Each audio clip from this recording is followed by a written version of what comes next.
আজকে অনেক দিন হয়ে গেছে তোমাদের সাথে কোনো রকম কোনো লং ভিডিও আমি আপলোড করিনি, একটু প্রবলেম হয়ে গেছে সেজন্য। তো ভাবলাম আজকে তোমাদের সাথে শেয়ার করি। যদি বলে এই ভিডিওটা কবের, বলবো যে 2-3 দিন হয়ে গেছে।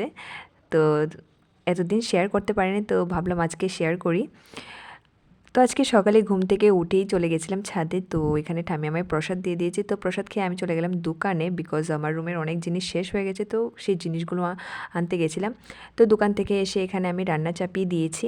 আর আজকে আবারও করব মুরগির ঝাল। তোমরা যারা যারা আমার ভিডিও দেখো তারা তো সবাই জানো যে মুরগির ঝাল আমার কতটা প্রিয়, আর যারা খাও তারাও জানো যে কতটা টেস্টি এটা খেতে।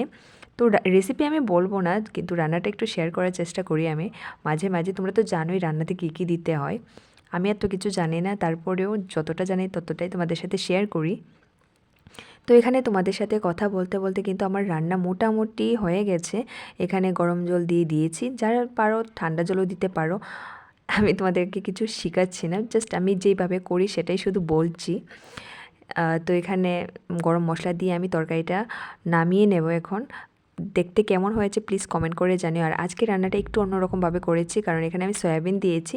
আর আমরা সবাই জানি যে মুরগির ছাল থেকে অনেকটাই তেল উঠে, তো সেই তেলটাকে কমানোর জন্যই একটু সয়াবিন দিয়েছি। জানি অনেকটাই উঠেছে, তারপরেও একটু হলেও কম হয়েছে, তো সেই জন্য।